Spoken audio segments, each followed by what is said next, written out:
Perezida wa Repubulika y'u Rwanda akaba n'umugaba w'ikirenga w'ingabo z'u Rwanda RDF yashyizeho Brigadier General Patrick Karuretwa ku mwanya w'umuvugizi w'ingabo z'u Rwanda asimbuye Brigadier General Ronald Rwivanga. Ibi bikubiye mu itangazo ubuyobozi bw'ingabo z'u Rwanda bumaze gushyira ahagaragara kuri uyu wa 17 Kamena 2026, rikaba rigaragaza kandi ko Brigadier General Karuretwa agiye gufatanya izi nshingano n'izindi yarasanzwe afite.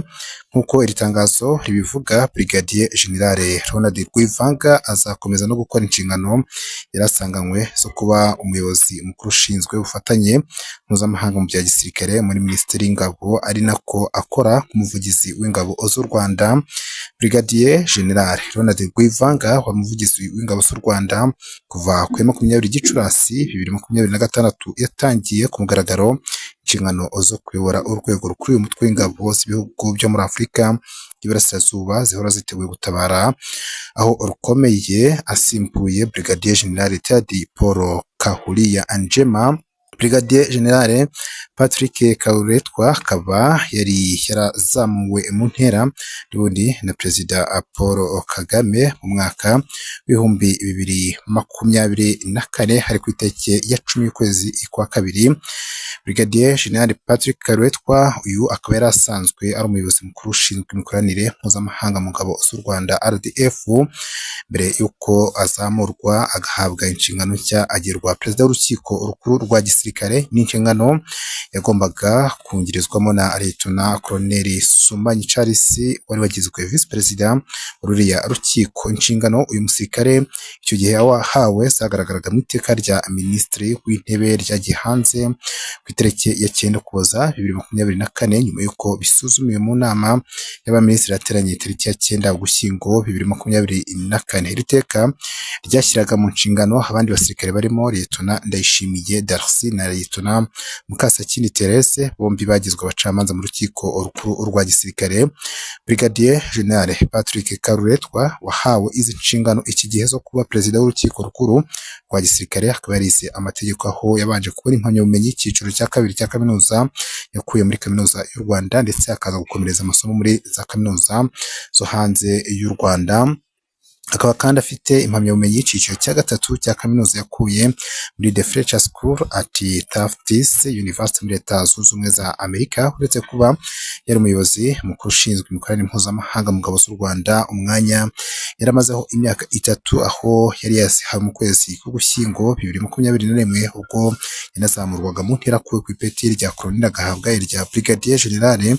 Yanagize indi myanya mu buyobozi bukuru bwa RDF nko kuba yari umuyobozi ushinzwe ibikorwa muri division ya kabiri, yakoze igihe kinini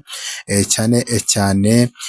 kandi mu biro by'umukuru w'igihugu mu nshingano zinyuranye zirimo kuba yarabaye umujyanama wihariye umukuru w'igihugu. Aha kandi tugiye kureba ku makuru aheruka kumuvugwaho tariki ya 16 z'ukwezi kwa gatandatu 2026 nuko Nigeria yohereje abahanga mu by'umutekano kwiga isano iri hagati y'imitwe yitwaje intwaro, aho iri tsinda ryaturutse mu ishuri rikuru ry'ubushakashatsi ku mutekano muri Nigeria riri mu Rwanda mu rugendo shuri rw'icyumweru rugamije gusuzuma isano iri hagati y'imitwe yitwaje intwaro ishingiye ku moko ihatanira umutungo kamere ndetse n'ibibangamira cyane cyane umutekano w'igihugu. Iyi nkuru ku itariki ya 16 z'ukwezi kwa gatandatu ivuga ko iri tsinda ryasuye Minisiteri y'Ingabo ndetse n'icyiciro gikuru cy'ingabo z'u Rwanda, aho ryagejejweho ikiganiro n'umuyobozi mukuru ushinzwe ubutwererane mpuzamahanga mu bya gisirikare muri Minisiteri y'Ingabo Brigadier General Patrick Karuretwa. Iki kiganiro rero kikaba cyaribanze ku nsanganyamatsiko igira iti imitwe yitwaje intwaro ishingiye ku moko ihatanira umutungo kamere n'ingaruka zayo ku mutekano w'igihugu, aho habagaragarijwe ubunararibonye bw'u Rwanda n'ingamba rwafashe mu gukemura ibibazo by'umutekano rwagiye ruhura nabyo. Urugendo shuri rukaba ari urugendo rugamije kongerera abarwitabira ubumenyi ku mpamvu zitera umutekano muke, cyane cyane zifitanye isano n'imitwe yitwaje intwaro ishingiye ku moko ndetse n'ihatanira umutungo kamere, rukanatanga kandi amahirwe yo kwiga politike, inzego n'uburyo u Rwanda rwakoresheje mu gukumira no guhangana n'ibibazo by'umutekano. Aha kandi Madamu Harimazana uhagarariye iri tsinda, akaba ari umuyobozi w'amasomo, yashimiye amakuru n'ubumenyi by'ingirakamaro bahawe muri uru ruzinduko, agaragaza ko ibyo bungutse bizafasha cyane mu kurushaho gusobanukirwa imicungire y'umutekano w'igihugu, gukumira amakimbirane ndetse no kubaka amahoro arambye. Uruzinduko kandi rukaba rwaragaragaje ubufatanye bugenda burushaho gukomera hagati y'u Rwanda na Nigeria mu rwego rw'inyigisho n'ubushakashatsi ku mutekano ndetse no gusangizanya ubumenyi bw'umwuga, bikaba bikomeza gushimangira ubufatanye bw'akarere mu guhangana n'ibibazo by'umutekano biriho n'ibigenda bivuka. Aha rero uyu muyobozi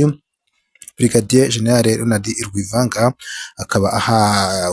yarahawe izi nshingano zo kuyobora umutwe udasanzwe w'ingabo zo gutabara mu karere ka Afurika y'Iburasirazuba, akaba asimbuwe na